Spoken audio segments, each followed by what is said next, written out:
When people ask me, what is your favorite state to visit for overlanding, the answer is easy. It's Utah. With very few people, thousands of miles of trails, incredible colors, and spectacular scenery that is different around every corner, it's easy to justify. I'll have full tracks available to my Patreon subscribers and will describe the route and vehicle requirements in this video. But remember, trails can change, and ultimately, you are responsible for your safety and your vehicle, and you drive these trails at your own risk. If you enjoy this list, definitely subscribe to the channel and check out some of the other Utah videos that I've got linked in the description. In 5th place is Smoky Mountain Road, which starts just north of Page and ends outside of Escalante. Just like any good trail in Utah, variety is what sets it apart.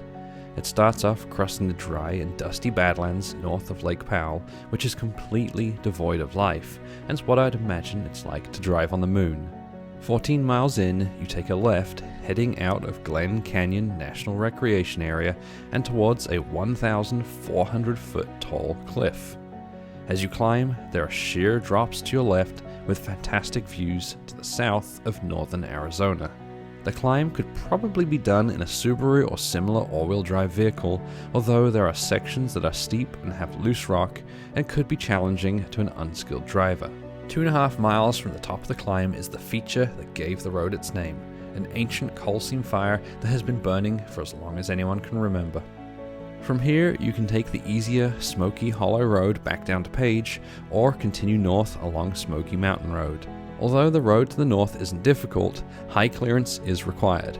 It'll take you on some rough roads that drop in and out of washes, before eventually dropping down into a beautiful canyon. You follow the canyon for about 6 miles, with steep cliffs full of weathered holes either side of you, and the occasional ledge or mild obstacle along the way. Eventually, the canyon opens up, and wide open, well-maintained roads take you back to the highway. I've put the most difficult trail on this list in 4th place. Elephant Gap Road is a sandy trail that starts at coral pink sand dunes and comes out close to Zion Canyon. From the south, the smooth, sandy roads with banked corners make the drive a lot of fun. There are a couple of rocky sections, but for the most part, it's soft sand that you'll want to be aired down for. This also happens to be the road that we ran into issues on after my wife got a little too close to the edge of a soft, sandy bank. The sand slipped away and started pulling our 4Runner over the edge of a steep drop. We ended up having to winch the front end back onto the trail. About 2/3 of the way along is the biggest challenge, a long, steep, and, you guessed it, very sandy hill. This hill is the reason I recommend coming from the south. If you come from the north, you'll be going uphill. It'll be a struggle, and without something light and fast, you'll probably be winching. From there, the sandy trails continue, following a creek and crossing it multiple times with steep, colorful cliffs on either side of you. Just before you reach the highway is a hidden tunnel known as Belly of the Dragon. It's actually just a drainage tunnel under Highway 89, but it's a cool little feature to explore. Number 3 is a loop I've driven many times because it's the first place I take people when we visit Moab. The loop starts and ends at the base of Long Canyon along the Colorado River, winding its way up through the steep red cliffs of the canyon. As you go, make sure you take a look behind you to the views over Moab and the La Salle Mountains.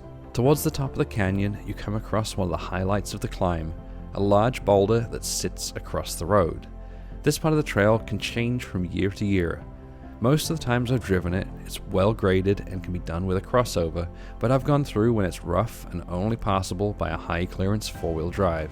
From there, there's a short section of highway into Canyonlands National Park.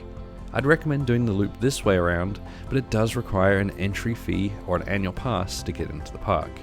It is worth visiting anyway, and there are plenty of sights to see and hikes to do. One of the most impressive roads on this list is Schaefer Trail, which drops down an almost vertical 1,000-foot cliff in a series of sharp and steep switchbacks. This is not a road for people who are afraid of heights, but I can't think of a better example of Moab's red cliffs and canyon views, especially as you head out of the national park to the Colorado River. If you've seen Thelma and Louise, you'll probably recognize this spot. It's where they filmed the final scenes. Usually, Schaefer Trail is Subaru friendly, although low gearing helps with the steep descent or steep climbs.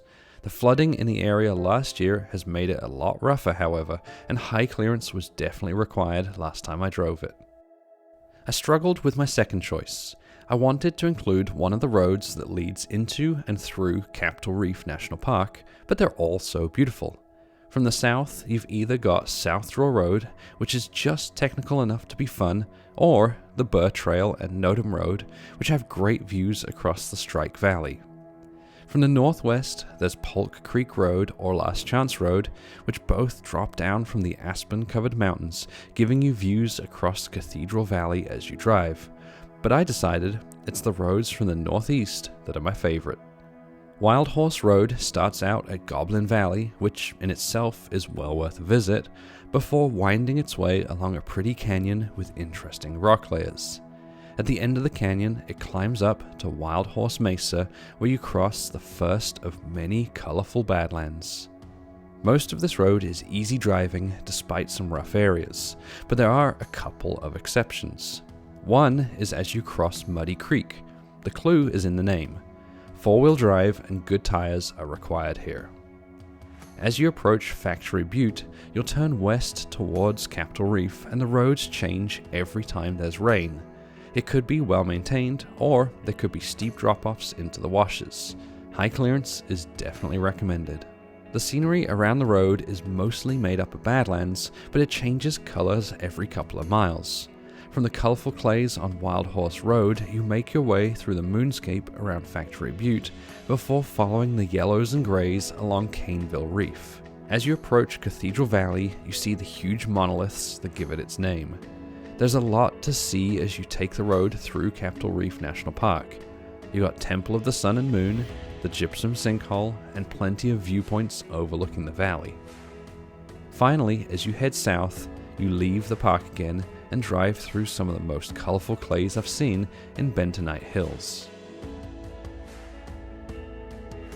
For my number one trail in Utah, we're back to Moab, but it's one of the lesser travel roads to the east, Onion Creek Road.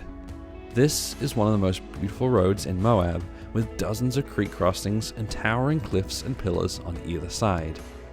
The road is very easygoing while it's dry, and the only real consideration is the depth of the creek crossings, which are rarely over about 6 inches deep. The only time I've had to drive this in four-wheel drive is when we did it in the snow. A few miles in, you climb away from the creek and follow a ridgeline with steep drop-offs to either side before making your way to flatter trails.